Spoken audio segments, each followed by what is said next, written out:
여러분 안녕하세요. 서평 쓰는 남자입니다. 윌리엄 스트링펠로우의 죽음을 대신해서 책 소개입니다.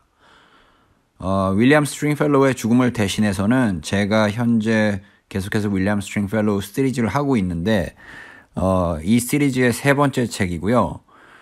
윌리엄 스트링펠로우가 책의 서문에서 밝히고 있다시피 사실은 청소년들을 대상으로 좀 넓게 잡자면 대학교 1, 2학년 학생들 정도까지를 생각해서 그들이 겪고 있는 문제, 겪을 만한 문제들에 대해서 죽음이라는 거대한 또 강력한 실제가 어떻게 그들이 고민하는 것들, 요 나이 때 사람들이 고민하는 것들을 확 빨아들이는지 한순간에 모든 걸 다 흡수하는 어떤 진공청소기 같은 이미지가 강해요. 이 책을 읽어보시면 죽음이라는 그 실제가 사실 뭐 그렇다고 생각하긴 합니다.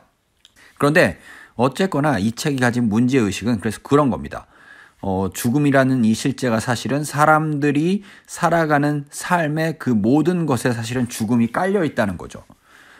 이게 어떻게 그런지에 대해서 굉장히 이제 나름대로 상세하게 설명을 하려고 합니다. 특별히 이제 죽음 자체에 대해서 깊이 들어가는 식으로 논의를 풀어가기보다는 죽음이 이제 우리가 삶을 살아가면서 당면하는 이런 여러 가지 중요한 이슈들이 있잖아요. 대표적으로 이제 스트링펠로우가 다루는 이슈들은 첫 번째가 성과 섹스고요. 두 번째가 일과 경제, 그리고 세 번째가 기술 발전인데 이런 각각의 주제들에서 죽음이 드러내는 놀라운 그 영향력이 어떻게 드러나는지를 스트링펠로우는 분석하는 식으로 논의를 풀어갑니다.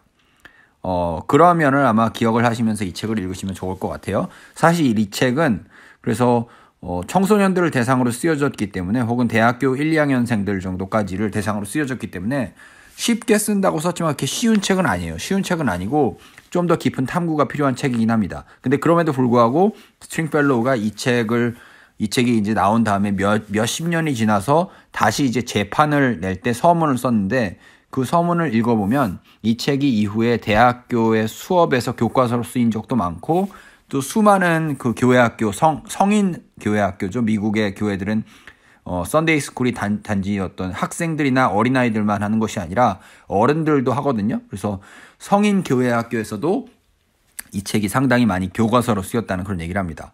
충분히 그럴 만하다고 생각해요. 특별히 이제 한국 개신교 맥락에서는 죄에 대해서는 굉장히 얘기를 많이 하는데 죽음에 대해서는 사실 제가 신학을 그렇게 오래 공부했음에도 불구하고 죽음 자체에 대해서 깊이 성찰하는 걸 그렇게 많이 본 적이 없어요. 개신교 개혁주의가 제 생각에는 죽음에 대해서 그렇게 죄에 대한 성찰에 많이 머물러 있는 것 같고 거기에 집중하는 것 같고 제가 아는 한은 최근 살펴본 바에 의하면 성공회 쪽에서 스트링펠로우도 이 책의 저자인 스트링펠로우도 성공회 평신도 신자이고 신학자이고요. 그 다음에 또 다른 여러 성공회 출신의 학자들이 플레밍 러드리지라는 그 여성 신학자가 있는데 그분도 그렇고 성공회 쪽에서 이렇게 죽음에 대한 묵상들이 많이 나오는 걸 이렇게 보게 됩니다. 그래서 이 책이 이제 저에게 개인적으로 가지는 의미는 죄만큼이나 중요한 죽음이라는 이 실제가 어떻게 우리의 삶에서 작동하는지를 보여줄 수 있는 그런 문제에 대해서 저에게 최초로 고민하게 해준 그런 책이었다라고 생각을 하고요. 그래서 여러분들에게 이런 저의 묵상도 좀 도움이 됐으면 좋겠습니다. 여기 보시면 이제 15쪽, 16쪽에 나와 있는 인용을 제가 여기 갖고 왔어요.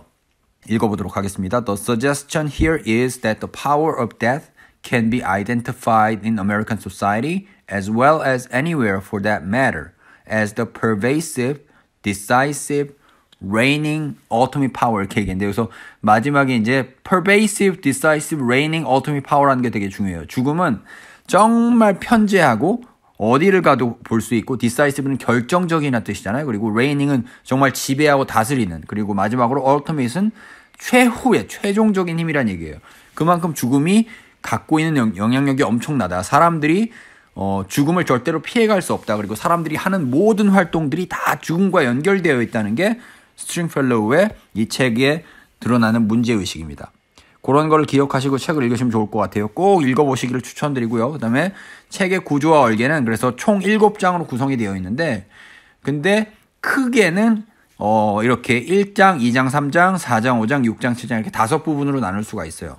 그 중에서도 이제 1장하고 7장은 조금 더 일반적인 1장에서는 죽음 자체에 대해서 스트링펠로우가 이 책이 일반론이 좀 부족하긴 하지만 그나마 일반적인 얘기를 합니다. 일반적으로 죽음을 자신이 어떻게 이해하고 있는가를 얘기하고 7장에서는 그렇다면 죽음에서 생명으로 돌이키게 하는 전도, 이벤젤리즘, 그리고 회심, 컨버전이란 어떤 것인가를 다루고요. 그리고 나머지 2장, 3장, 4장, 5장, 6장이 바로 핵심적으로 스트링펠로우가 이 책에서 다루고자 하는 주제들, 즉 성과 섹스, 그리고 일과 경제, 그리고 기술 발전, 요 세 가지 주제들을 주로 다루는 식으로 풀어간다는 겁니다. 마지막으로 책의 아쉬운 점은 스트링펠로우가 서문에서 밝히고 있긴 해요. 이 책이 서제스티브한 책이다. 그러니까 이그저스티브한 책이 아니라 그 죽음에 관한 주제를 충분히 깊이 아주 자세하게 다루는 책이라기보다는 그냥 이렇게 주제들을 가지고 던지는 식으로 다루는 책이다라는 얘기를 하긴 하거든요. 그래서 그런 부분이 있기 때문에 이제 이해를 하지만 그럼에도 불구하고 여전히 좀 아쉬운 부분이 많이 남습니다. 왜냐하면 죽음에 대해서 좀 속 시원하게 깊이 봤으면 좋겠는데 스트링펠로우가 분명히 가지고 있는 생각들이 굉장히 깊거든요. 던지는 문장들이 굉장히 선언적인 성격을 가지는 것들이 많음에도 불구하고 문장 하나하나가 굉장히 깊어요. 그래서 고민이 상당히 깊다라는 걸 알 수 있는데 그런데 그 고민을 좀 더 그 고민의 배경이 무엇이고 어떤 질문을 했고 또 어떤 지적인 탐구가 있었는지를 좀 더 자세하게 설명해 줬다면 참 좋을 뻔한 책이었는데 그런 부분이 되지 못해서 좀 아쉬운 면이 좀 있었습니다. 저 개인적으로는. 그래서 이 책도 그렇고 스트링펠로우가 계속해서 자기의 신학의 핵심에 죽음에 대해서 승리하신 예수 그리스도의 부활이라는 주제가 있다고 얘기를 하거든요. 그래서 다른 책들도 좀 더 읽어봐야 스트링펠로우가 이해하는 죽음이 어떤 것인지 어떤 고민을 통해서 죽음을 그렇게 고민하게 되었는지를 좀 알 수 있을 것 같다는 생각이 듭니다. 어쨌든 이 책 자체가 가지는 통찰도 상당히 대단합니다. 제가 생전 깨닫지 못한 것들을 많이 깨달았고요. 그런 것들은 이제 서평에서 나누도록 하겠습니다. 자, 지금까지 책 소개였고요. 감사합니다. 서평 쓰는 남자였습니다.